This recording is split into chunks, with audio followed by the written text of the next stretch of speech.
All right, guys, you probably knew it was coming, but now you've looked at several sonnets, you've learned about the Shakespearean sonnet form, you've read some of his.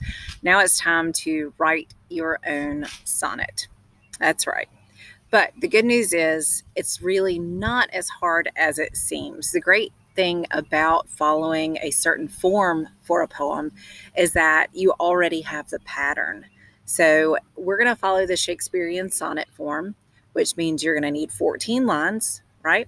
You've got his rhyme scheme. You know how many syllables per line, right? So I am going to ask that you write in pentameter. So that will mean 10 syllables a line, but it doesn't necessarily have to be iambic. The hard part for students is often that iambic rhythm. So I won't make you do that. But other than that, you are going to follow the Shakespearean sonnet form. So I'm going to give you a student example to show you that this really can be done. Okay, so this is an example from last year that you'll see on the screen. This is from Davy Ann. And her sonnet, you'll notice that she met the syllable requirement and the line requirement, ending with that couplet. Here's hers. I wish to be a darling, unpicked rose, blowing in the cool breeze of a new spring. Love me enough to just yield, you suppose, a vibrant, colorful feel you can't fling. Would you allow me to completely bloom, leave me to thrive through sparkling season? Under blazing sun and cold, lonesome moon, resist to pull my stem with good reason? Could you see me wither and love me still, revisit my place in dauntless winter? Would my demise steal away nature's thrill? In heart of praise would I leave a splinter? In another life you could be one too, blossoming, loving me as I love you. How great is that? Davy Ann did that. So here was the advice I gave her and the rest of my students, and that now I am giving you.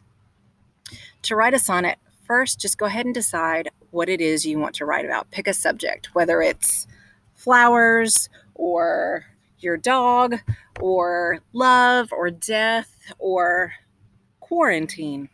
It can really be anything, but go ahead and just pick a subject matter you want to write about. Next, brainstorm. And I know you guys don't always like doing that, but that can be really helpful here because you know you're going to have some things that rhyme. So just brainstorm a list of words that rhyme that kind of deal with your subject. So for Davy Ann, she came up with writing about love and flowers. So she started with season and reason, spring and fling. And she just had those list of words at the ready. So just brainstorm and just have that list. You won't use them all, and then you'll use some you didn't think of. But go ahead and start with a list of words that rhyme that you could use. Next, just start writing the sonnet without worrying about the syllables.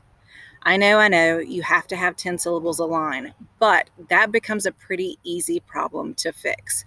For example, if you look at Davy Ann's first line, she said, I wish to be a darling, unpicked rose.